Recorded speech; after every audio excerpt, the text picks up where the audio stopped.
आदाब नमस्कार, मैं शाहिद उमर। स्वागत आप सभी का सियासत टीवी के साउथ इंडिया एक्सप्रेस में। आइए देखते हैं मुख्य समाचार। बीआरएस के कार्यकारी अध्यक्ष के.टी. रामाराव ने केंद्रीय बजट पर कड़ी निराशा व्यक्त करते हुए कहा कि उच्च उम्मीदों के बावजूद तेलंगाना को एक बार फिर उपेक्षित किया गया। हमें उम्मीद थी कि तेलुगु बहू केंद्रीय वित्त मंत्री निर्मला सीतारमण तेलंगाना को महत्वपूर्ण धन आवंटित करेंगी, लेकिन हमें जो मिला वह कुछ भी नहीं है। उन्होंने इस बात पर प्रकाश डाला कि केंद्रीय बजट 48 लाख करोड़ रुपए से अधिक होने के बावजूद केवल कुछ राज्यों को ही प्रमुख लाभ मिला है, जिसमें तेलंगाना का बिल्कुल भी उल्लेख नहीं किया गया। बीआरएस के कार्यकारी अध्यक्ष ने याद दिलाया कि कैसे पूर्व मुख्यमंत्री के चंद्रशेखर राव ने युवा राज्य तेलंगाना का समर्थन करने और आंध्र प्रदेश पुनर्गठन अधिनियम के तहत किए गए 35 वादों को पूरा करने के लिए केंद्र सरकार से कई अनुरोध किए थे। हालांकि पिछले 10 वर्षों में कोई प्रतिक्रिया नहीं आई।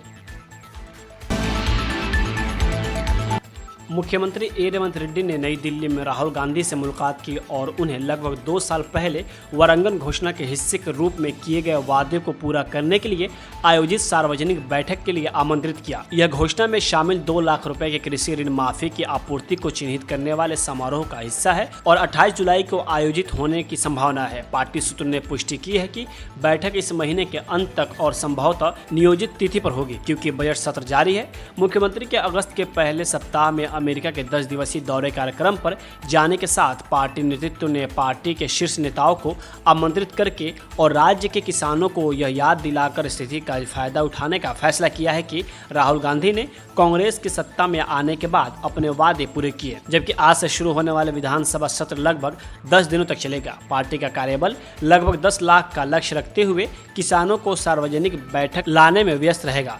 राहुल गांधी से मुलाकात कर रेवंत रेड्डी ने अपने दिल्ली दौरे का अहम मकसद पूरा कर लिया है। अब यह पुष्टि हो गई है कि शीर्ष नेता संभवतः अगले रविवार को राज्य का दौरा कर सकते हैं। बीआरएस प्रमुख के चंद्रशेखर राव ने आज से शुरू होने वाले विधानसभा के बजट सत्र में भाग लेने की संभावना है। इस बारे में सवाल उठाए गए थे कि क्या राव विधानसभा में भाग लेंगे, क्योंकि चोट के बाद आराम करने के कारण वह पिछले 2 सत्रों में शामिल नहीं हुए थे। उन्होंने सदन स्थगित होने के बाद आज दोपहर तेलंगाना भवन में विधायक दल की बैठक बुलाई है। विधानसभा को बैठने, पूर्व सदस्यों के प्रति संवेदना व्यक्त करने और बाद में स्थगित करने की योजना है। जब उनसे पूछा गया कि क्या वह सदन में शामिल होंगे तो वरिष्ठ नेता टी हरीश राव ने चुटकुली लेते हुए कहा कि इस पर कुछ सस्पेंस रहने दीजिए। हालांकि सूत्रों ने कहा कि केसीआर सत्र में शामिल होंगे। पार्टी कई सार्वजनिक मुद्दों को सदन में उठाने की तैयारी कर रही है। आज बीआरएस की बैठक में इन पर चर्चा की जाएगी। एक वरिष्ठ नेता के अनुसार पार्टी विधायक बेरोजगारों को सरकार द्वारा दी गई गारंटी नौकरी कैलेंडर जारी करने के लिए विरोध करने वाली नौकरी चाहने वालों पर कार्रवाई, कानून व्यवस्था बनाए रखने में विफलता, हथकरघा श्रमिकों के आत्महत्या और सरकारी लापरवाही जैसे मुद्दे उठाएंगे।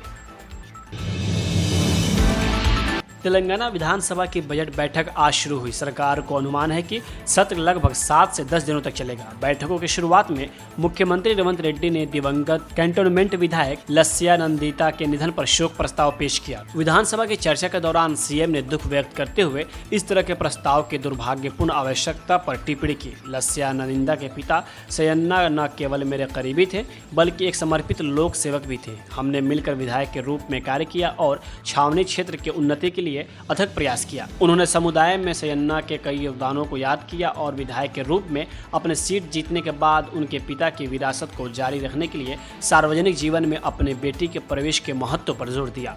मुख्यमंत्री ने लस्या नंदिता की दुखद क्षति पर प्रकाश डालते हुए कहा, हमें विश्वास था कि वह छावनी के लोगों और महिलाओं की जमकर वकालत करेंगे। दुर्भाग्य से वह एक घातक सड़क दुर्घटना का शिकार हो गई। सिर में गंभीर चोट लगने के कारण उनकी मृत्यु हो गई।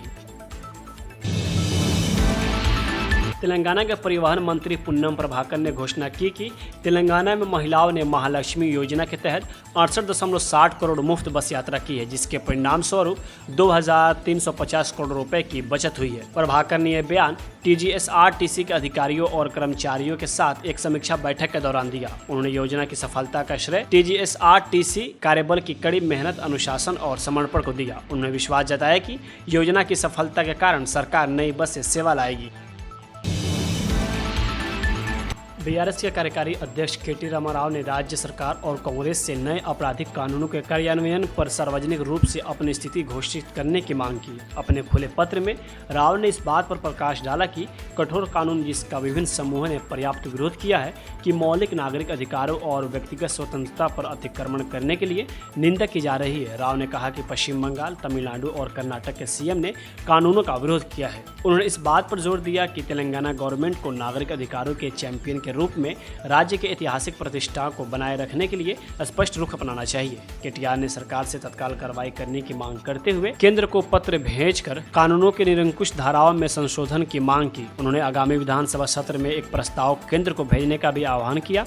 उन्होंने कहा कि आलोचकों द्वारा उजागर किए गए कई प्रमुख मुद्दों में शामिल है सरकारी कार्यों के खिलाफ शांतिपूर्ण विरोध प्रदर्शन को अपराध बनाया जाना, पुलिस हिरासत को 15 दिन से बढ़ाकर 90 दिन करना, पुलिस को अदालत की अनुमति के बिना संपत्ति जब्त करने का अधिकार दिया गया। वित्त मंत्री निर्मला सीतारमण ने वित्त वर्ष 2024-25 के लिए बजट पेश करते हुए आंध्र प्रदेश को बड़ा तोहफा दिया है। सीतारमण ने आज कहा कि आंध्र प्रदेश को अपनी राजधानी विकसित करने के लिए केंद्र सरकार की तरफ से 15,000 करोड़ रुपए का समर्थन मिलेगा। टीडीपी प्रमुख और आंध्र प्रदेश के मुख्यमंत्री चंद्रबाबू नायडू के लिए यह एक अच्छी बड़ी खबर है। टीडीपी एनडीए में सहयोगी दल है और अभी किंग मेकर की भूमिका निभा रही है। दरअसल टीडीपी की तरफ से लगातार मांग की जा रही थी कि वह आंध्र प्रदेश की राजधानी के तौर पर अमरावती का निर्माण और विकास करना चाहती है। इसके लिए उसे 15,000 करोड़ रुपए दिए जाने चाहिए। सरकार ने चंद्रबाबू नायडू के नेतृत्व वाली टीडीपी सरकार की बात मान ली है और अब बजट में नई राजधानी के निर्माण के लिए पैसा देने का ऐलान कर दिया है। अमरावती विजयवाड़ा के पास स्थित है। अमरावती को बिल्कुल नए सिरे से तैयार किया जा रहा है। कर्नाटक मंत्रिमंडल ने राज्य में नीट को खत्म करने के प्रस्ताव को मंजूरी दे दी है। इसके स्थान पर स्नातक और स्नातकोत्तर मेडिकल छात्रों के लिए एक नई प्रवेश परीक्षा शुरू की जाएगी। सोमवार को देर रात के सत्र में मुख्यमंत्री सिद्धारमैया के नेतृत्व में मंत्रिमंडल ने 2 अतिरिक्त प्रस्तावों को मंजूरी दे दी।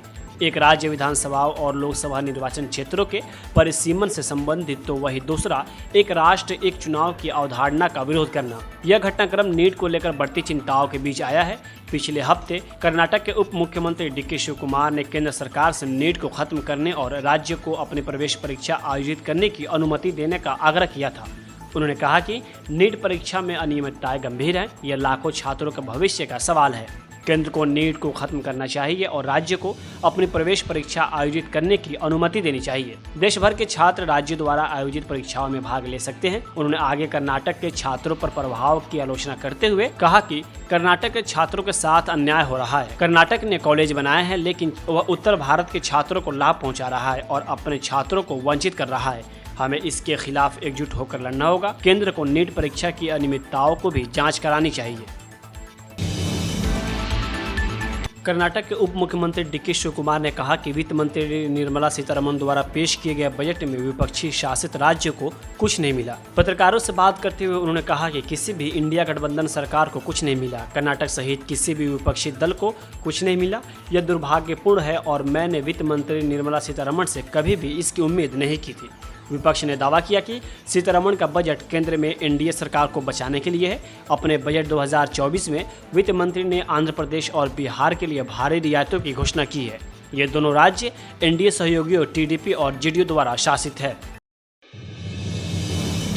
साउथ इंडिया एक्सप्रेस यही होता है समाप्त। मुझे दे इजाजत। बाकी खबरों के लिए बने रहें सियासत टीवी के साथ।